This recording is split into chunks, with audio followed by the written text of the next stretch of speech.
My name's 𝗟𝘂𝗲𝗿. Welcome to another video of mine about industrial design. Have you ever wondered how you figure out the values of a cube that's just sitting in front of you based on what color it is? Well, I'm about to show you. It's a very useful tool to know how to shade in the objects when you're designing a project. We call this the 1, 2, 3 read.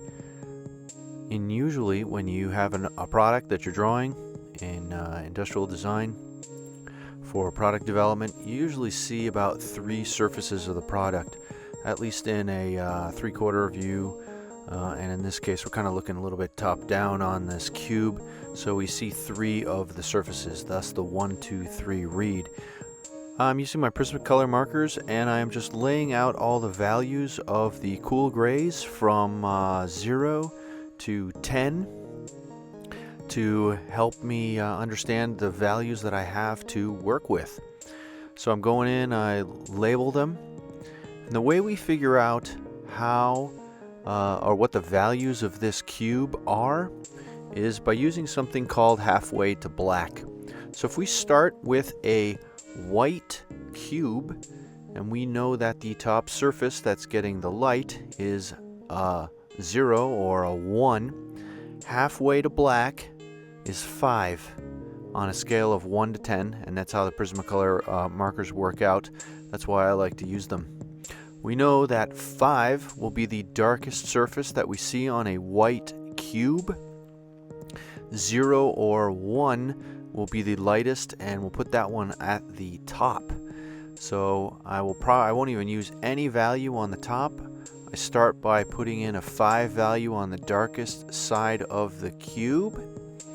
About halfway in between 0 and 5 is like a 2 or a 3. In this case I think I'm using a 3, and I'm laying that in on the second surface.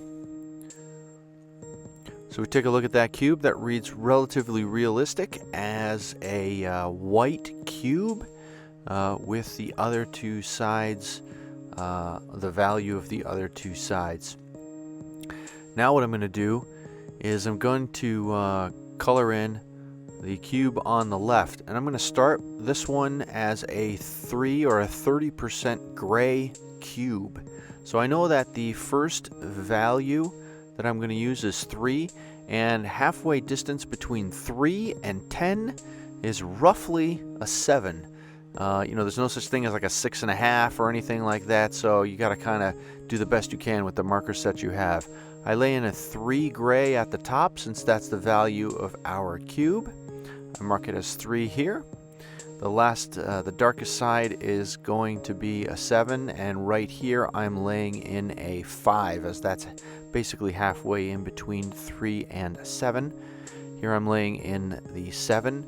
So I now have a cube that is 30% gray, and I can show what that's like. Now, I want to put in a shadow on the floor, which is a white floor, and the same rules apply here. So the darkest color that you're going to get on white is 50% gray, and I put in 50% for the ground value here to get us our shadow.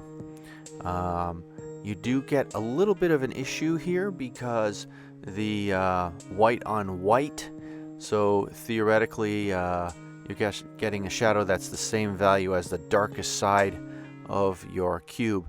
When you have bounced light in your scene, as happens in the real world, the bottom of the cube here that doesn't have a shadow against it tends to get a little bit of light and is a little bit lighter.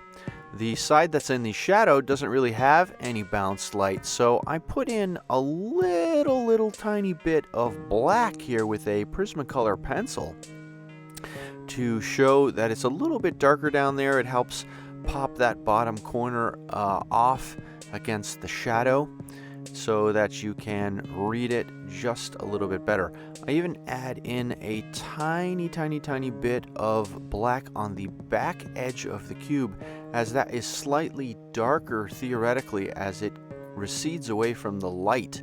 The lightest edge or surface of this top is closest to the light on the left, And if I didn't have that line there at the back edge of the cube, I would basically not have any sort of a contrast, and it wouldn't read right. So adding a little bit of dark value there helps set it off.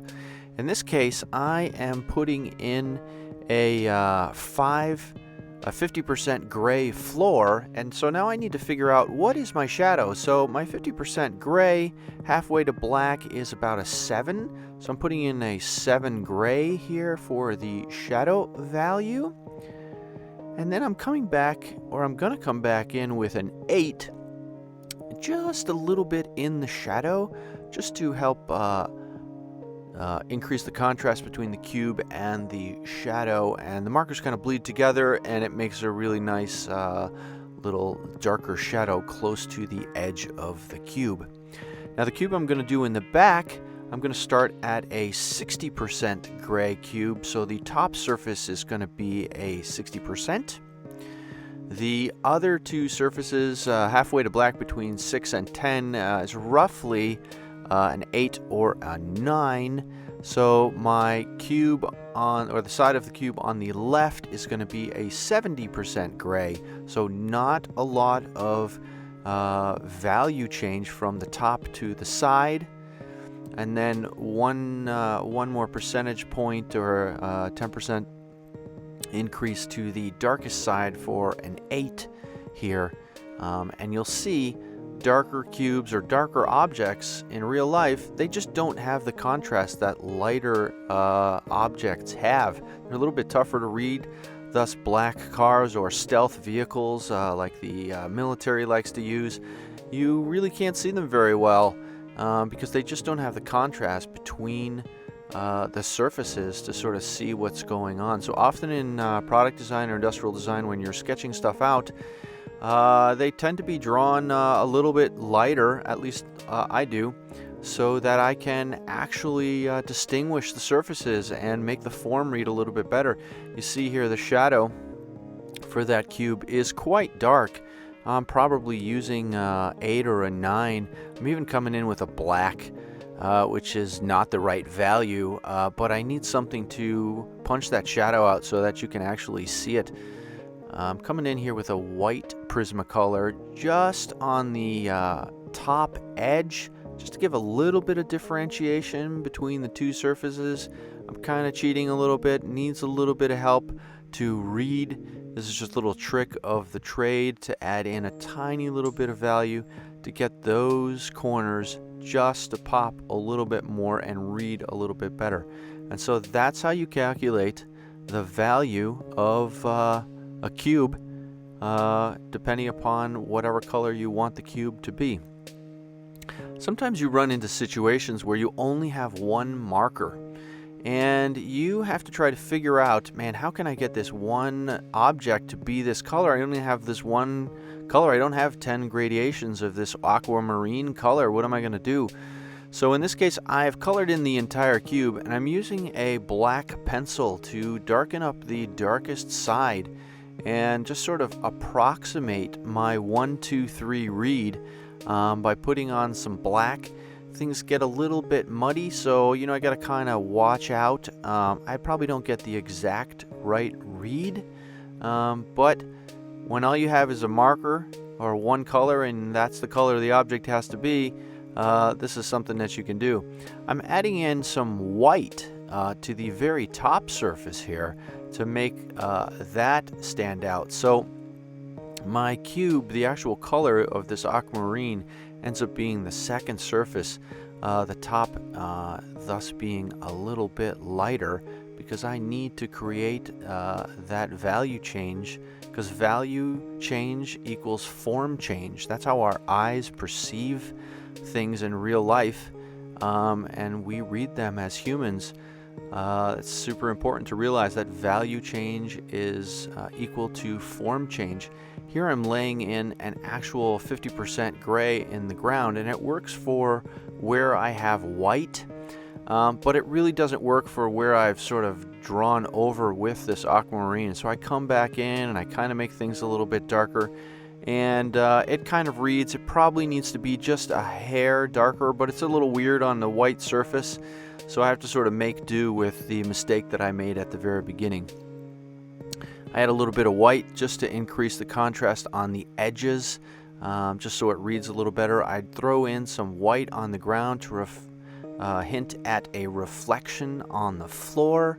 Throw in a little bit of dark to increase that darkness, as the reflection would be slightly darker on the floor, as reflections are generally a little bit darker. So that's how you calculate the values and colors on a cube. Don't forget to subscribe to my YouTube channel. You can also check out my video on demand series on Vimeo. The link is located below. Feel free to share this video and any other of my videos on your favorite social media site. Thanks! If you like the music in this video, check out Rurlyok's Bandcamp site and let them know you like it. Rock on!